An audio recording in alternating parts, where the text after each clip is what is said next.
Selamat malam pemirsa, apa kabar Anda pada malam hari ini? Dan senang sekali saya Noristera Pawestri kembali menyapa pemirsa dalam acara podcast Dinas Pertanian dan Ketahanan Pangan DIY. Pemirsa, pada malam hari ini kita akan membahas tema mengenai budidaya sistem surjan. Sistem surjan adalah teknologi pertanian yang merupakan kearifan lokal masyarakat Kulon Progo. Komoditas yang dibudidayakan berselang-seling antara tanaman padi dan palawija. Nah, seperti apa sistem surjan ini diterapkan di Kulon Progo? Kita akan membahasnya bersama dengan 3 narasumber yang sudah hadir pada malam hari ini. Yang pertama, Bapak Nuryadi selaku Ketua DPRD DIY, kemudian Bapak Sugeng Purwanto selaku Kepala Dinas Pertanian dan Ketahanan Pangan DIY, dan yang ketiga Bapak Untung Suharjo selaku Ketua Gapoktan Marem Giri Peni Kulon Progo. Selamat malam Pak Nur, Pak Sugeng dan juga Pak Untung. Selamat malam, Noris. Oke, tema kita hari ini adalah budidaya sistem surjan. Nah, sebelum membahas lebih jauh, saya mau bertanya dulu kepada Pak Sugeng. Pak Sugeng, sistem surjan ini tuh seperti apa sih, Pak? Mbak Noris, Pak Nur, Pak Untung yang kami hormati dan pemirsa sekalian, selamat malam. Bicara terkait dengan pertanian sistem surjan. Sebenarnya ini satu hal yang sudah sangat lama. Puluhan tahun, bahkan mungkin sebelum lahir itu sudah dilakukan oleh nenek moyang kita yang ada di khususnya Kulon Progo. Nah, sistem surjan ini utamanya adalah, ciri khas utamanya adalah adanya perbedaan ketinggian lahan garapan. Di satu sisi ini yang di pinggir ini biasanya rendah, tapi yang di tengah dibikin gundukan yang lebih tinggi. Yang pertama waktu itu memang sebenarnya itu untuk ngawekani banjir Hargorejo di Kulon Progo ya, apalagi yang di pinggir pantai.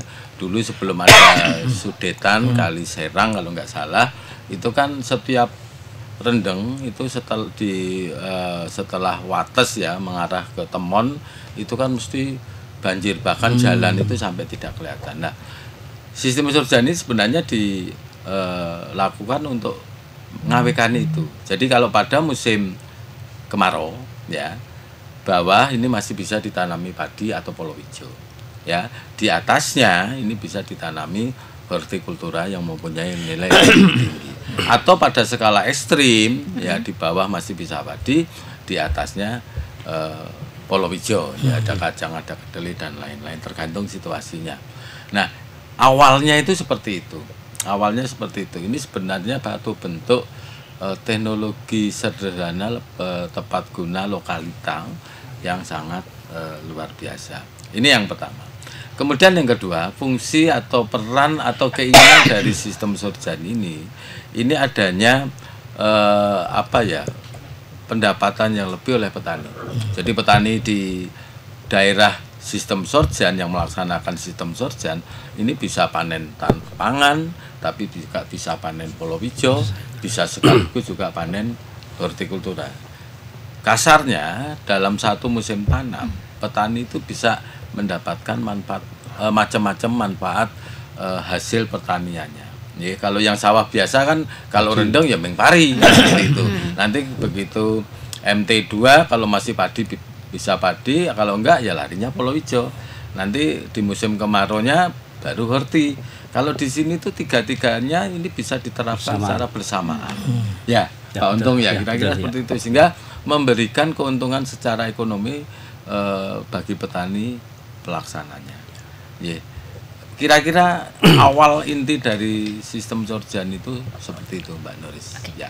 Baik, terima kasih Pak Sugeng. Nanti kita sambung lagi. Saya mau bertanya ke Pak Untung. Nah, Pak Untung mungkin boleh untuk menceritakan nih Pak, awal mula sistem surjan ini diterapkan di Kulon Progo ini seperti apa ini Pak? Ya, terima kasih Mbak Noris, Pak Sugeng dan juga Pak Nur. Kalau kapan dimulainya sistem surjan itu memang tidak bisa menjawab saya karena sudah lama ya, sudah Pak, lama sekali. Soalnya ketua kelompok tani saya itu sudah berumur 73 tahun. Tapi dia bilang saat dia kecil itu sudah ada surjan. Berarti kan lebih dari 70 tahun yang silam ya Pak ya. Betul. Seperti itu. Terus di tahun sekitar 80-an 3 itu ada kunjungan dari petani perwakilan dari Asia itu ke tempat kelompok tani saya. Waktu itu yang menemui bapak saya karena bapak saya ketua kelompok taninya. Terus di situ juga katanya sesuai bahasanya yang ditangkap bapak saya itu petani Asia itu gumun kok ada sistem pertanian seperti ini. Terus akhirnya ada teknologi yang disampaikan ke kelompok tani bapak saya. Waktu itu karena di surjan atas itu seperti yang diceritakan Pak Sugeng tadi kan surjan itu ada yang bawah ada yang atas. Nah, saat tahun-tahun itu yang di atas cuma ditanamin ketela, ditanami cabai yang panjang umurnya. Nah, itu oleh teman-teman dari petani Asia itu bapak saya menyuruh ditanami melon, semangka, terus ditumpang sari dengan pohon jeruk. Itu bapak saya disuruh mencoba tahun 8384. Alhamdulillah saat itu hasilnya bagus. Terus banyak petani yang ikut-ikutan menanam. Tapi saat itu tidak bisa berkepanjangan karena ada virus jeruk itu sehingga terputus dan petani sudah tidak menanam lagi. Jadi kalau mau tanya kapan surjan di Kulon Progo ada itu sudah sejak lama sekali, sudah warisan ratusan tahun ya. Warisan nenek moyang kita itu, dan betul-betul yang sangat-sangat spesifik lokasi sekali Pak.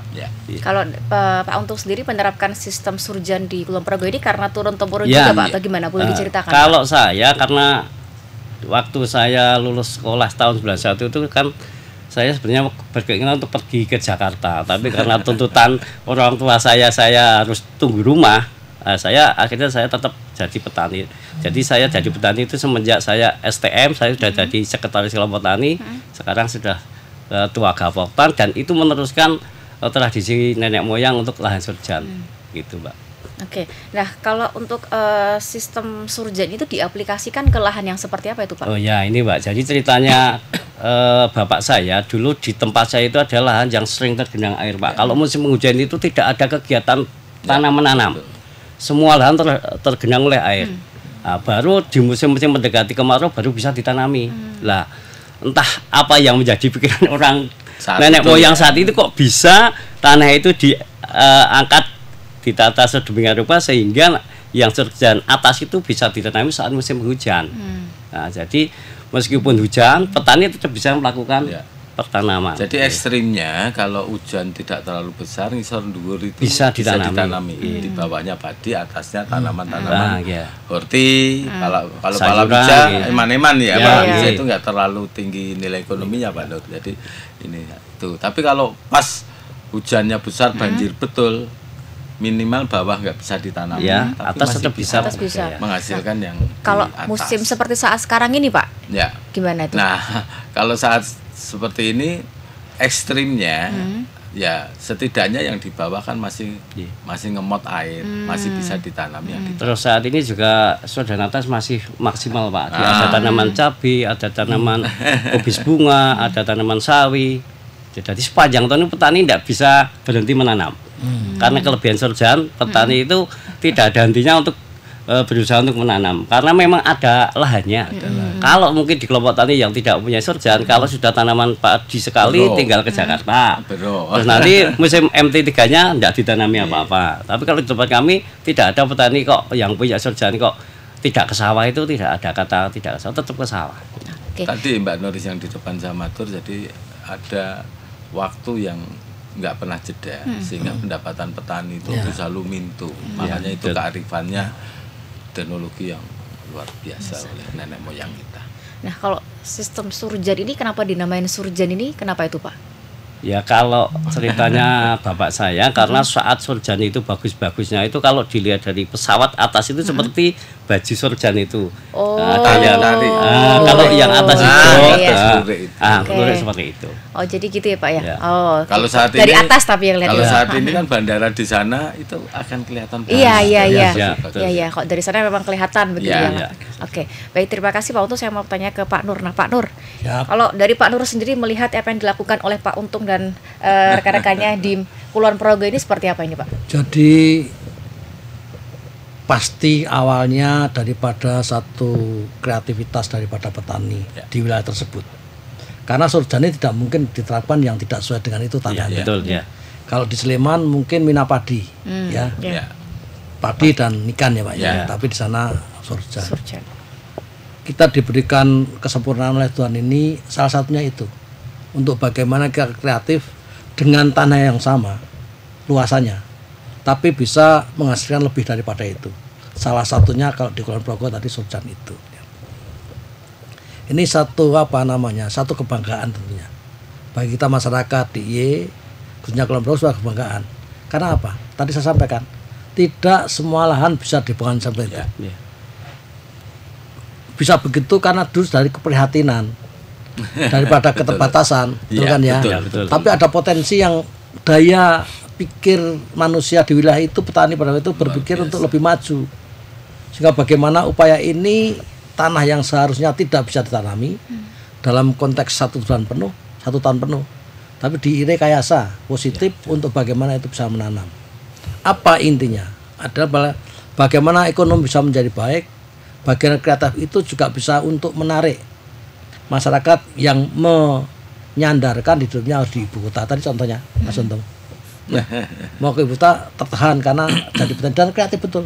Karena sebenarnya kreativitas itu dipunyai oleh setiap manusia, hanya digunakan wadah atau digunakan sebagaimana harus sesuai dengan kebutuhan itu. Kami sebagai rakyat pasti kami selalu berkomunikasi dengan mitra kerja kami, Pak Sugeng di Dinas Pertanian. Ya, bagaimana itu bisa dikembangkan? Karena ada kewenangannya, ada di kabupaten kota dan ada di provinsi tentang anggaran. Tapi justru kalau dibicara dengan DIY masih ada satu lagi kita, namanya Danais. Betul. Danais saat ini sudah bisa di-BK-kan kepada kabupaten. Bahkan ada satu terobosan dalam waktu dekat, nanti bagaimana dana BKK itu bisa sampai di tingkat kelurahan. Nah, ini sebetulnya mengembirakan kita semua, sehingga teman-teman yang punya usaha kreatif ini untuk bisa kita topang dengan anggaran tersebut. Bagaimanapun toh di sana ada kemajuan, tapi mungkin masih ada juga kekurangannya, kekurang sempurnaannya lah. Nah, itu yang harus kita duduk bersama-sama untuk itu. Sehingga bagi daerah Yogyakarta yang sangat sedikit lahannya ini, harapan kita satu, untuk bisa memproduksi tanaman apapun itu bisa lebih berlimpah dengan cara-cara yang pasti masyarakat setempat akan lebih paham daripada teman-teman yang tidak mengeruti di wilayah tersebut. Kira itu lah. Oke, baik, terima kasih Pak Nur. Saya mau bertanya ke Pak Untung lagi. Nah, Pak, untuk sistem surjan ini kalau di Kulon Progo ini yang sudah menerapkannya ada di mana saja nih Pak? Untuk di wilayah Kulon Progo itu yang sudah menerapkan lama sekali itu di Kapanewon Wates di tempat saya, terus di Kapanewon Panjatan, Kapanewon Pengasih, dan Kokak. Itu 4 kecamatan yang sudah mempunyai lahan surjan yang sudah cukup lama dan mungkin malah sekarang sudah mulai bertambah lagi dengan cetak surjan-surjan baru. Kalau untuk luas lahannya untuk mengaplikasikan sistem surjan ini tuh butuh berapa itu Pak luasnya? Itu alternatif Mbak, jadi menyesuaikan lahannya masing-masing. Jadi di lahan surjan itu melihat situasi dan juga arah bidang tanahnya itu arahnya kemana, nanti kita buat sesuai dengan alur airnya yang bisa untuk mengairi. Jadi tidak ada harus sekian, tidak ada. Tadi dinamika ada yang kecil pun bisa dibuat surjan gitu. Kalau di tempat Bapak luasannya berapa tuh? Rata-rata di kami itu ya sekitar 800 meter sampai 1000 meter itu sudah dibuat surjan. Ya. Itu nanti bisa bertambah lagi Pak atau gimana? Kalau masing-masing individu tidak bisa tambah, tapi kalau luasannya bisa tambah dengan luasannya kelompok-kelompok lain. Kalau untuk di apa Pak sistem surjan itu komoditas yang bisa dibudidayakan itu apa saja Pak? Kalau di kelompok tani karena kami mempunyai kalender tanam, jadi kelebihan di kelompok surjan itu ada kalender tanam yang harus disepakati oleh semua petani Pak. Jadi karena budidaya di surjan itu sepanjang tahun, kalau tidak dibuat aturan nanti petani juga semaunya menanam. Akhirnya kalau semaunya menanam, dampaknya kurang bagus Pak, karena di sini ada yang panen, ada yang tanam lah. Jadi kami punya aturan dalam 1 tahun itu harus hanya boleh menanam bawang merah di surjan atas itu hanya 2 kali. Setahun 2 kali ya Pak ya? Dimulai Januari, nanti panen bisa langsung dipantai cabai, terus nanti di bulan Juli mulai tanam lagi. Nah, itu kalau di bulan Juli skala luas atas bawah bisa ditanami bawang merah. Tapi kalau di bulan Januari kan musim hujan, cuma yang surjan aja yang bisa ditanami bawang merah. Jadi kami punya aturan itu. Selebihnya itu boleh menanam sayuran yang umurnya pendek seperti menanam kangkung, caisin, kubis bunga, tomat itu bisa. Tapi kalau yang sayuran berekonomi tinggi seperti bawang merah itu harus kita atur, ada aturan mainnya. Kalau untuk musim seperti saat ini yang sedang ditanam apa nih Pak? Sekarang cabai, panen cabai sekarang, cabai rawit sama cabai merah. Cabai rawit, cabai merah. Ya. Kesusahan nggak itu Pak? Karena kan kita belum turun hujan ya Pak ya. Kesusahan nggak Pak untuk irigasi dan lainnya? Kalau di kami, karena kami sudah menggunakan teknologi sumur pantai Pak, jadi di Surjan itu karena jauh dari jaringan air, kita pakai sumur pantai yang kedalaman sekitar 13 sampai 20 meter, kita pakai pompa diesel itu, jadi kami tidak begitu masalah karena kami ambil air dari bawah. Oke. Baik, terima kasih Pak. Untuk saya mau tanya ke Pak Sugeng. Nah, kalau Pak Sugeng melihat ini Pak ya, terkait dengan sistem Surjan ini dan kaitannya dengan ketahanan pangan yang ada di DIY ini seperti apa nih Pak? Pasti ya, artinya kalau bicara ketahanan pangan pasti. Karena salah satu keunggulan sistem Surjan ini tadi tidak pernah adanya aktivitas penanaman olah tanam di lahan Surjan itu yang selalu mesti ada isinya, Ya, betul, mesti betul. ada yang ditanam. Lah otomatis di situ kan korelasinya kepada mesti ada produksi tanaman tertentu. Kalau di situ ada padi, ada polo hijau, ya berarti 2 itu. Kalau ditambah horti berarti 3. Ini bisa menghasilkan dan meningkatkan ketahanan pangan. Jadi semakin lebar, semakin beragam yang ditanam, tentunya penyediaan pangan ini menjadi semakin tersedia. Ini Surjan ini salah satu alternatif selain awal tadi kami juga sampaikan, ini teknologi sederhana dan tepat guna yang muncul dari nenek moyang kita ratusan tahun yang lalu sudah bisa berpikir begitu. Makanya tadi Pak Untung menyampaikan, begitu ada, Pak Nur menegaskan juga, begitu ada dana keistimewaan itu sangat relevan. Karena salah satu pintu masuk ini kan justru budaya yang kasat mata yang dilakukan oleh petani, dan itu nggak ada di luar Jogja loh Mbak. Artinya ini budaya di luhur. Jadi orang pola pikir yang bisa mensiasati alam itu kan kabudayan. Makanya ini saat ini dipus dengan dana keistimewaan. Kemudian saya nambahkan tadi yang sampaikan Pak Untung, kenapa yang masif ini di Kulon Progo Selatan pinggir pantai. Jadi memang pantai itu kan mesti ada sungai-sungai yang bermuara. Diawali dari situlah kejadian banjir dan sebagainya, sehingga orang tua zaman dulu di Kulon Progo itu berpikir kalau banjir terus setahun nandur pisan kebanjiran, makanya kemudian punya akal. Misalnya ini tanah, ini lahan tanah, nah ini yang di tengah itu dinaikkan. Jadi yang ini peta sini juga begitu, makanya dari atas iso ketok titik-titik koyo gambar Surjan. Pada saat banjir di sini nggak bisa ditanami, yang ditanami di sini atas. Tapi pada saat banjirnya tidak terlalu besar, ini masih bisa ditanami padi, yang atas juga masih bisa ditanami. Kalau lahan ini nggak Surjan, begitu banjir sama sekali nggak bisa ditanami sama sekali. Kalau kekeringan di sini mesti kering, karena lebih atas. Paling nggak kan itu 50 sampai 1 meter ya.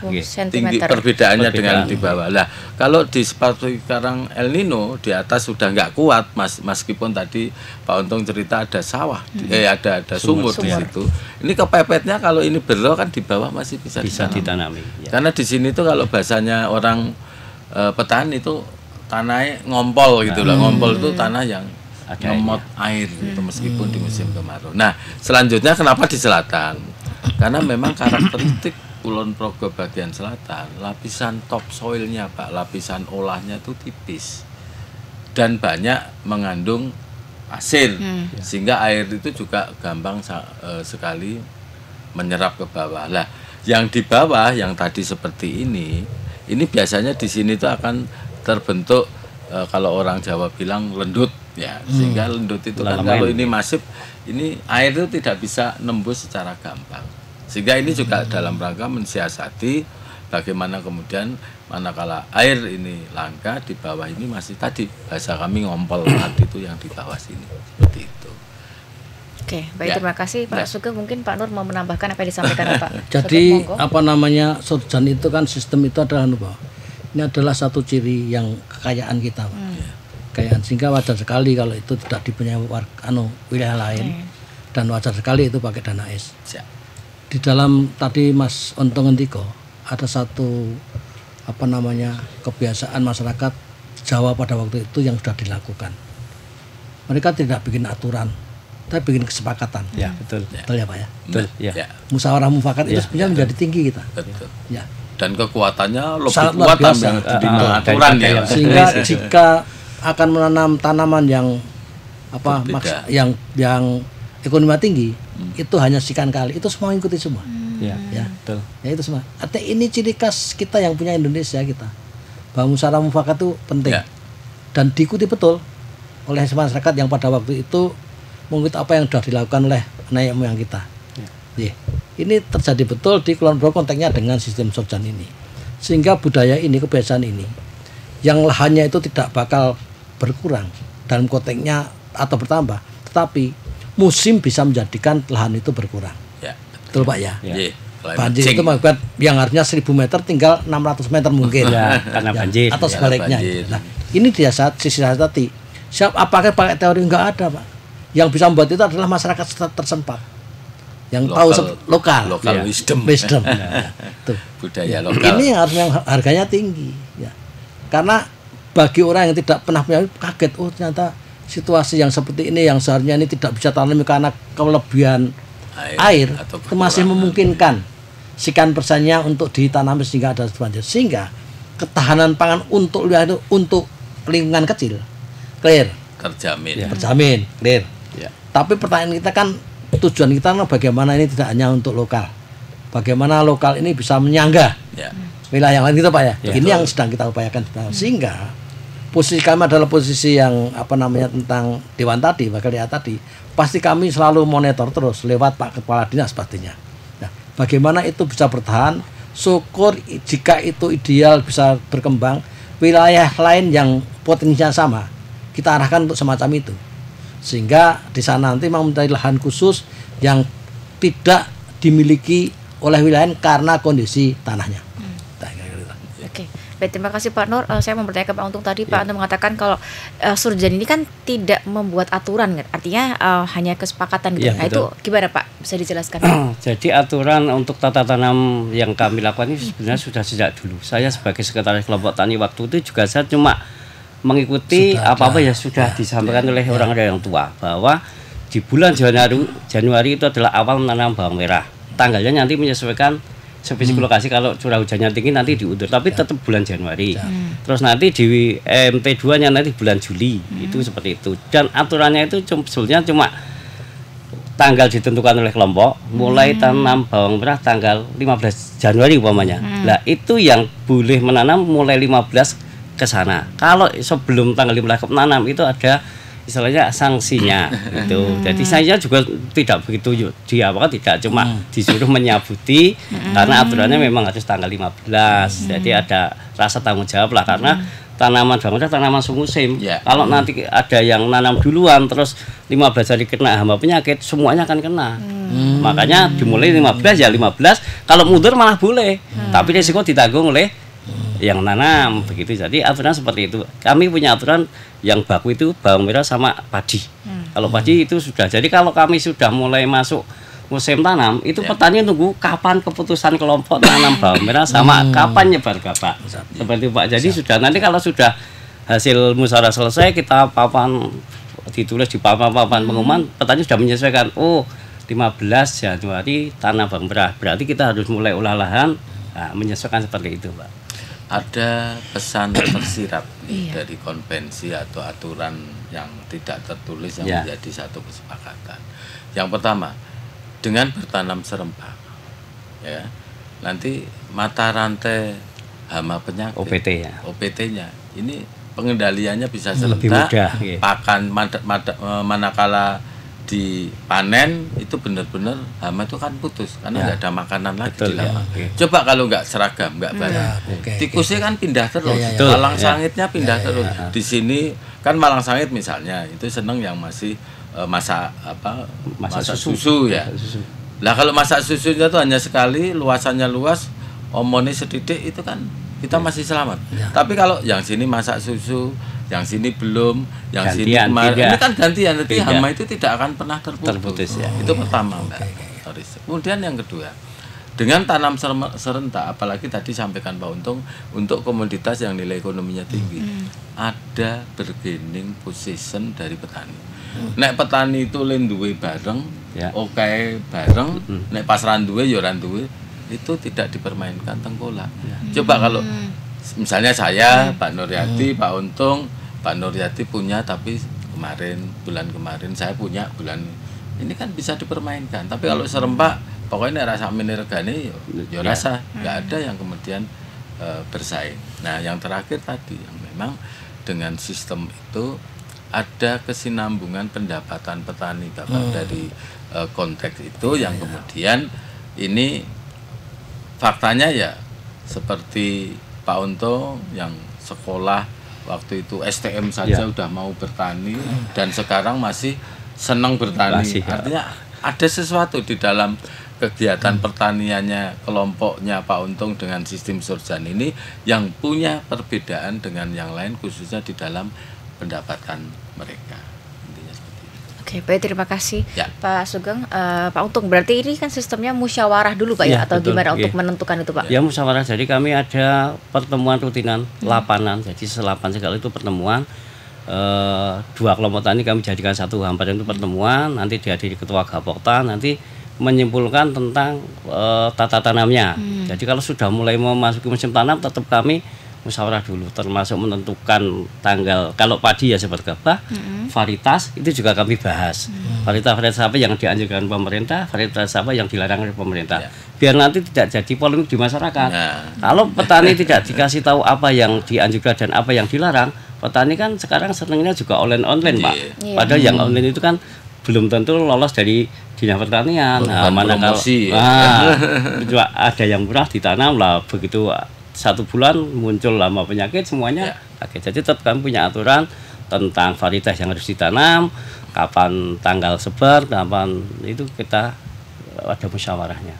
Kalau untuk kelebihannya sendiri dengan menggunakan sistem Surjan ini seperti apa tuh? Nah, seperti yang disampaikan oleh Pak Sugeng tadi juga Pak Anton tadi bahwa kelebihannya adalah sepanjang tahun petani bisa melakukan usaha budidaya di Surjan atas. Surjan atas sepanjang tahun, naik Surjan bawah nanti mengikuti tata tanam padi-padi Palawija.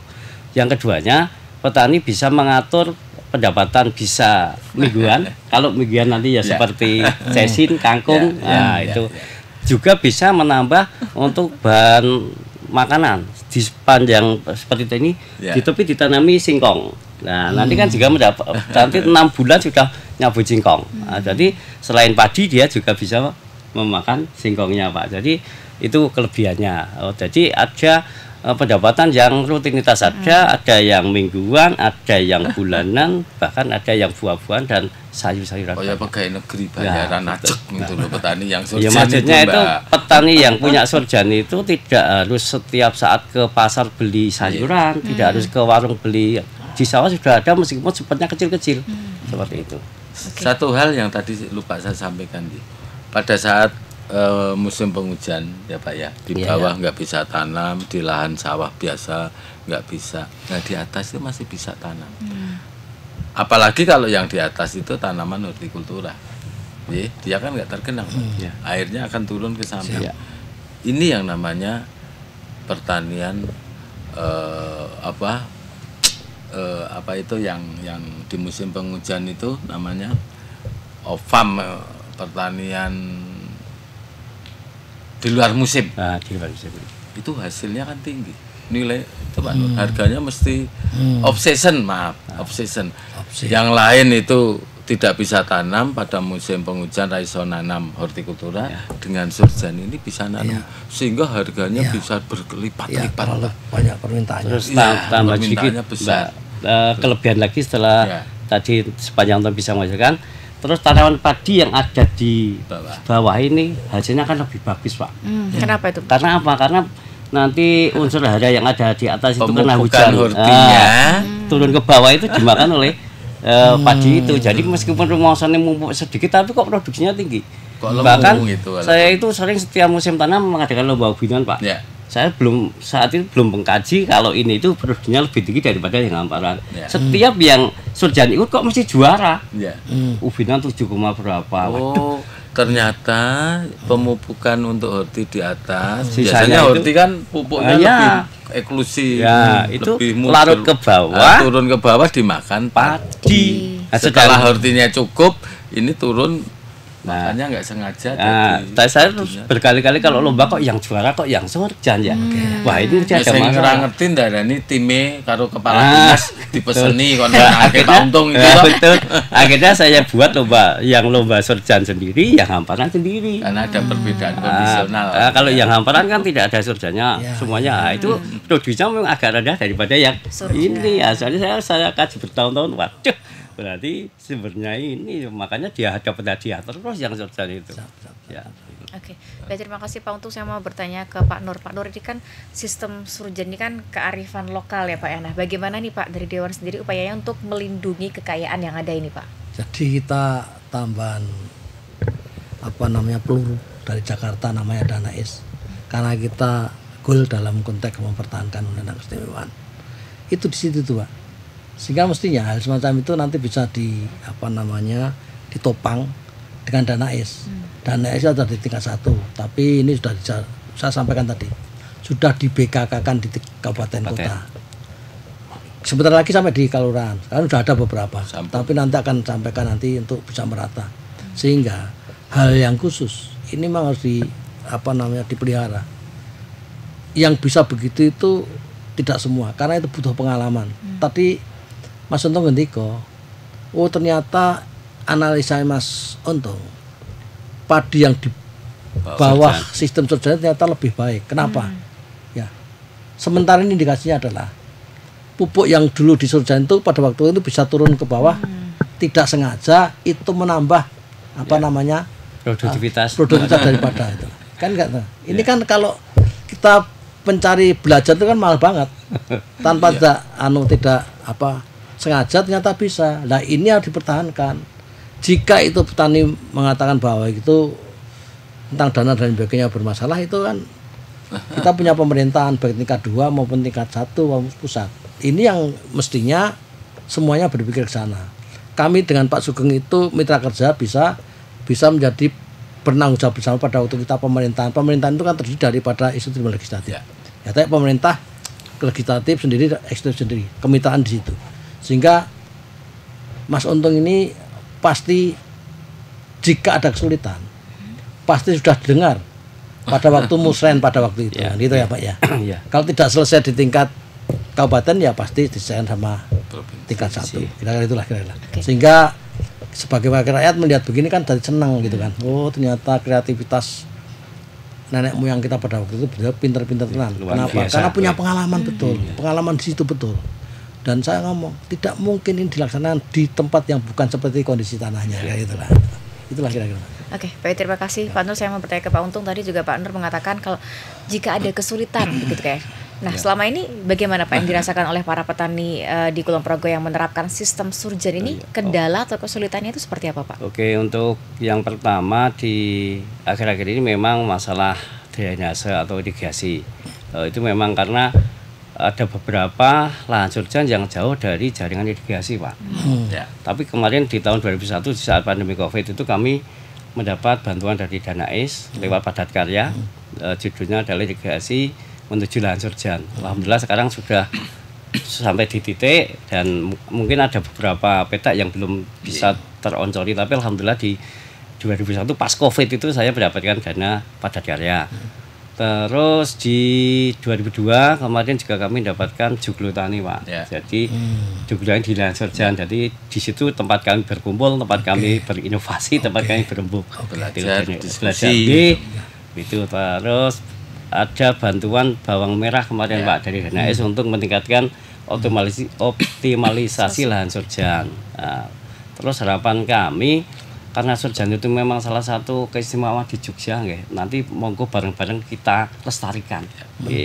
Kalau bisa ya nanti karena bandara ada di wilayah Kulon Progo, nanti bisa menjadi salah satu potensi wisata agroedukasi lahan Surjan. Agroedukasi. Tidak semua orang itu tahu Surjan itu seperti apa, termasuk tadi juga masih Surjan itu apa. Seperti apa betul. Bahkan mungkin di wilayah saya yang anak-anak kecil saya tidak pernah tahu Surjan itu, maka ada apa ya media nanti yang bisa untuk menerangkan tentang Sorjan, untuk mengunggulkan bahwa Sorjan itu adalah salah satu warisan yang betul-betul saat adiluhung sekali. Warisan budaya non pertanian ya, yang sangat luar biasa. Ya. Berarti kalau sistem Sorjan ini adanya cuma di Kulon Progo Pak, atau di daerah lain juga ada yang menerapkan? Sementara itu, masih di Kulon Progo. Kulon Progo ya. Kulon Progo sendiri tadi saya mendengar dari Pak Untung terakhir tadi, pelestarian ya Pak Nur. Ya, pelestarian. Karena generasi muda sekarang yang pertama, karena mungkin dia tidak pernah tahu dan tidak bergerak di bidang pertanian. Kedua, dengan perkembangan lokasi ya, di mana mungkin dari sisi ekonomi daripada sawah lebih menguntungkan yang lain. Ini kemarin kami sempat Pak Nur, sempat dilapori bahwa beberapa lahan Sorjan itu gundukannya diratakan. Betul enggak? Iya, ada Pak. Padahal itu kearifan lokal yang sangat luar biasa. Yang ya maunya pertanian roto. Kalau roto kan mekanisasi kan gampang, traktor gampang. Tapi untuk wilayah itu ya kita jangan berorientasi ke itu. Memang betul mekanisasi ini lebih cepat, menguntungkan, efisien. Tapi untuk lahan Sorjan, mungkin dari sisi efisiensi terkait dengan pengolahan tanah yang lama mungkin enggak, ya kan? Tapi tambahan penghasilan yang tadi harian, mingguan, bulanan, terus berbagai komoditas yang bahasa Jawanya lumintu, petani lahan Sorjan ibaratnya nggak pernah kehabisan sumber pendapatan. Ini kan bisa untuk ijol. Pramila kalau kami ya nanti mohon dukungan Pak Nur, ya janganlah lahan Sorjan itu kemudian diratakan. Betul, ya. Tapi justru diuri-uri ditingkatkan. Kalau temuan teknologi nenek moyang kita yang tadi luar biasa, ya kenapa kita yang muda yang diturunkan oleh mereka orang berusaha untuk memahami ilmu teknologi itu kok malah mau? Karena beberapa waktu yang lalu memang kami dapat laporan dan kami tinjau ke lapangan, memang terjadi tapi tidak banyak. Tapi kemudian kami dekati secara persuasif Bapak, ini akhirnya mereka bisa memahami justru keunggulan pertanian sistem Sorjan itu nanti bisa mengcover ya pemikiran-pemikiran pragmatis yang seolah-olah ya orang efisien dan lain itu kita sampaikan. Tapi sana, Mas Sugeng. Ya. Jadi yang terpenting kita bukti Pak. Itulah. Sehingga kalau sistem Sorjan ini betul-betul kita kelola baik dan membuktikan bahwa ini lebih banyak daripada dengan sistem yang lain. Betul. Barang ini harus bertahan. Tapi kalau ini enggak, ya kita nggak bisa menyalahkan begitu saja. Betul. Jika sistemnya itu harus dirubah. Betul. Tetapi ini menjadi kita Pak yang menjadi tanggung jawab Pak. Artinya bahwa kita betul-betul melihat di mana sehingga tanggung jawab moral kita jika apalagi kita punya pemikiran Mas Untung tadi kalau itu bisa untuk menjadi ajang wisata. Ya artinya kita betul-betul bagaimana sistem Sorjan ini bisa berkembang. Pengertiannya adalah masyarakat mempertahankan bagi yang lahannya belum dengan sistem Sorjan dikembangkan dari situ dan hasilnya bisa lebih baik daripada yang lain Pak. Itu saja Pak jawabannya Pak. Sehingga pemerintah di mana hadirnya? Gitu kira-kira. Monggo silakan. Di mana pemerintah di situ Pak? Monggo. Kami kira ya betul ya. Jadi artinya justru kearifan lokal itu kita tumbuhkan, kita pamerkan bahwa itu memang kearifan lokal yang sangat clear supaya tidak mudah untuk tergusur oleh kepentingan-kepentingan yang secara pragmatis seolah-olah lebih bagus. Tapi bagaimana PLP2B pengurangan lahan itu yang paling gampang kan dibangun lebih menguntungkan. Nah kalau semua nanti seperti itu kan habis. Itulah. Ya seperti yang disampaikan Pak Sugeng tadi tentang adanya Sorjan yang di tanahnya diratakan itu ya memang ada tapi tidak banyak Pak. Itu memang mungkin orang yang tidak begitu antusias di pertaniannya. Dia karena mungkin hanya sampean saja. Wah itu tak ono pundungan ini kalau mau tanam dadak ribet. Nah, akhirnya ono wong butuh tanah, wis kae nggon aku angkutan. Nah, seperti itu. Tapi nek pada wisata kami tetap melestarikan Pak. Bahkan kemarin itu ada wacana dari perangkat desa kami, ada luas tanah kas desa itu mau dibikin lumbung tanaman Pak. Karena ada teknik dasi di situ sudah ada kelompok ternak, ada bank sampah, terus ada lahan Sorjan di situ. Lah itu rencana kemarin akan membuat lumbung tanaman sebagai sampel dan nanti kalau sudah jadi sebagai salah satu pintu masuk wisata ke lahan Sorjan gitu Pak. Oke. Tadi kan Saya mau nambah sedikit, kalau yang sekarang kan ada istilah Mina Surjan ya Pak. Ya, ada, nggih. Oh, Itu udah lebih berkembang lagi. seperti apa itu Pak? Ya. Bina Surjan itu Pak. Artinya sistem surjan yang di situ juga ada pemeliharaan ikan. Akan, nggih. Kalau selama ini kan hanya padi, palawija, masih pertanian ansi. nggih. Lah yang sekarang itu Atau mina padi. nah, seperti mina Padi padi sama ikan itu kan ada tambah ikan dan itu lebih Ya, lengkap itu. ini jadi mina Mina apa? Surjan. Surjan. Jadi ada Mina di Surjan. dalam sawah Surjan itu ada beberapa kolam yang tidak permanen yang diisi ikan, ada gramai. Paling ada tidak kan nila. yang tadi dalam kami matur ya Pak Untung sampaikan, untuk di musim yang sangat ekstrim sehingga betul-betul air itu wis terlalu banyak, Ya. padi pun nggak tumbuh, kan bisa Ya. ikan. Di atasnya masih horti. Ini enggal Pak, kalau yang ini Oh, baru. siap, siap. Baru. Pengembangan Mas. Ya. Iya. Siap. nggih. Oke. Ini, jadi beliau itu nanti akan dapat double-double. Siap. Pertanian macam-macam, padi, palawija, horti, masih ikan. Ya karena kreatif Mas. Nah, Karena kreatif Mas. makanya ini kita harus Iya. nun sewu dipertahankan.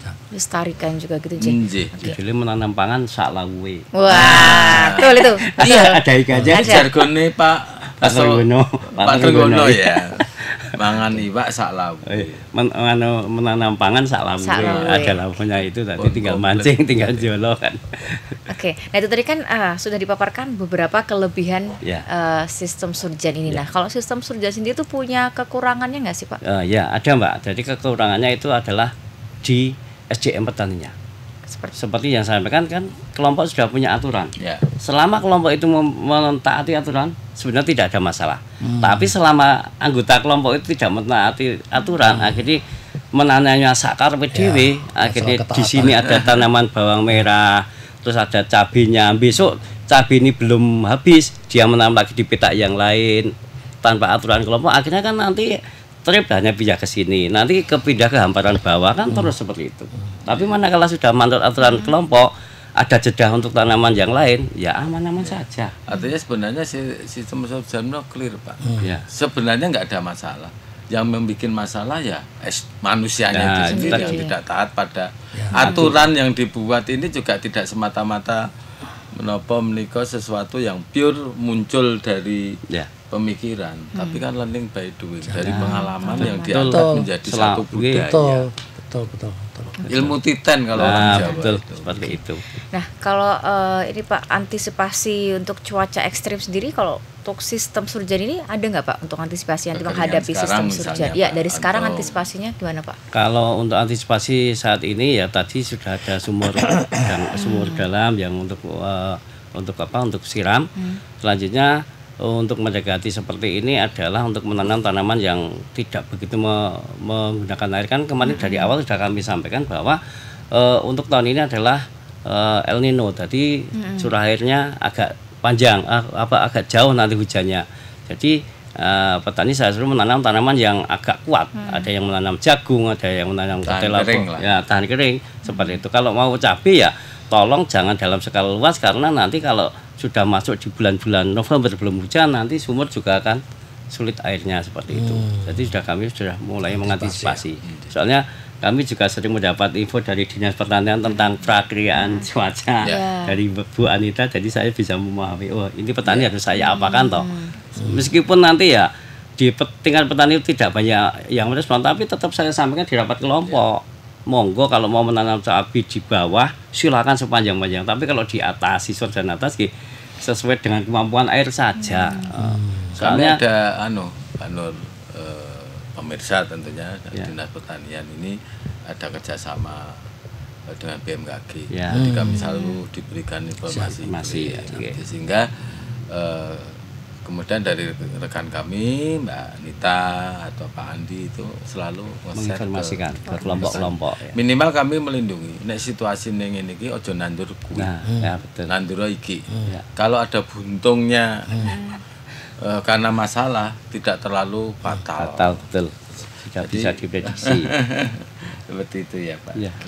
Nah, kalau dari dinas sendiri Pak, ada program nggak sih Pak untuk mendukung sistem surjan ini Pak? Ya, pastinya kan tetap pendampingan, bantuan yang tadi kami juga bantu yang sumur yang langsung melalui reguler. Keistimewaannya pun kan tidak semua pure BKK dari Kulon Progo, tapi dari kami juga. Dan kami perlu sampaikan ya sebenarnya agroeduwisata kalau itu bisa serempak. Sekarang kan sudah dengan sumur sudah bisa menggunakan sistem pompa pompa yang dinamakan sistem irigasi kabut. Ya, Pak. Sprinkle juga dengan sprinkle dengan kabut. Dua keuntungan. Yang pertama, kalau lagi nanam berambang, tiap pagi itu kan sebelum matahari terbit kan harus disiram. Karena di situ akan, kalau nggak disiram ada yang namanya embun tepung ya. Fusarium itu jamur yang bisa menggagalkan petani. Lah dengan itu petani lebih efisien di dalam waktu. Dulu kan ngangkati gembor, sekarang tinggal klik. Yang kedua, efisien dari biaya. Dan kalau lagi dihidupkan Mbak Noris, ya kalau kita nggak sadar kita di lapangan lahan katakanlah Bulak Injenengan berapa hektar itu? Kalau 25 ya, 25 hektar itu dinyalakan semua Pak. Kalau nggak sadar kita merasa bukan sedang di Hargorejo Kulon Pengasih, Kulon Progo nggih. Rasanya kita tuh sedang berada di Kyoto, Jepang. Indah banget ini. Indah banget. Jadi agroeduwisata bagi saya ending nantinya itu menjadi satu ending atau konsep tindak lanjut yang sangat luar biasa. Oke, baik, terima kasih Pak Sugeng. Saya mau bertanya ke Pak Untung, apa sih Pak hal yang paling diperlukan untuk mendukung dan juga mengembangkan sistem surjan yang ada di Kulon Progo Pak? Ya, yang pertama tadi kerjasama kami dengan Dinas Pertanian untuk bisa memfasilitasi sarana dan prasarana. Yang saat ini kami butuhkan adalah silvikator untuk alat olah tanah yang kecil yang di atas silvikator. Terus ada luas lahan sekitar 5 hektar itu yang kurang produktif Pak. Kurang produktif, dan kemarin Pak Lurah bisik saya kalau bisa buat diajukan mencari dana untuk cetak surjan baru Pak. Soalnya kasihan petani hanya ditanami HMT yang tidak dikelola secara baik. Pokoknya cuma ditanami kelonjono, nanti kalau musim padi baru HMT lagi. Nanti kan hasilnya yang lain bisa panen cabai, bisa panen yang lain, dia tidak panen apa-apa. Cuma itu sekitar 5 hektar. Kemarin Pak Lurah kalau bisa cari dana Pak untuk sewa bego atau apa untuk cetak surjan baru seperti itu. Buat surjan ya. Oke, baik, terima kasih Pak. Untuk pertanyaan terakhir untuk Pak Sugeng dan juga Pak Nur nih Pak. Nah, dukungan dari dinas sendiri untuk bisa mengembangkan agar surjanis bisa semakin lebih baik ini seperti apa ini? Ya. Kami selalu nyentelkan kegiatan untuk pendampingan teman-teman para pelaku pertanian sistem surjan.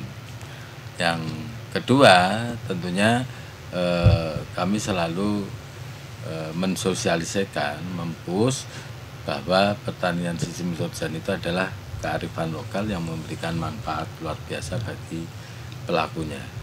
Dan kami juga mengimbau ya lahan surjan itu sebisa mungkin tidak mudah untuk alih fungsi. Ya, betul. Karena faktanya kalau itu diugemi betul, ini benar-benar memberikan penghasilan yang lebih bagi petani pelakunya daripada pertanian di tempat lain. Ya. Dan terakhir yang saya juga baru ingat ini terakhir, kemasan surjan itu sekarang oleh Kulon Progo, Pemda Kulon Progo itu ditambahi dengan manakala panen Pak. Ini dengan wiwitan. Nah, betul. Itu kearifan lokal yang dulu ya. Sekarang masih kita artinya ucap syukur kepada yang kuasa yang diwujudkan dengan berdoa bersama pada saat awal panen, yang itu juga kearifan lokal. Makanya dulu ada istilah wiwitan, ini dikembalikan Pak Nur. Dikembalikan untuk direvitalisasi, diangkat kembali menjadi kabudayaan adiluhung lokal yang menerapkan teknologi sederhana tepat guna tapi dapat memberikan keuntungan dan penghidupan yang lebih baik dari para pelakunya, yakni petani. Oke, baik, terima kasih Pak Sugeng. Terakhir Pak Nur nih Pak, apa yang akan Dewan lakukan untuk mendorong teknologi surjan ini Pak? Jadi kami bermitra dengan dinas, apapun yang diinginkan masyarakat lewat dinas sepanjang dinas bisa meyakinkan Ya. kepada anggota kami selesai masalahnya, Ya. gitu, Pak. Anggaran Sehingga siap. jika ada suatu hal yang kita belum paham, sebaiknya Pak Sugeng mengajak komisi yang bersangkutan untuk datang ke wilayah supaya dijelaskan secara detail.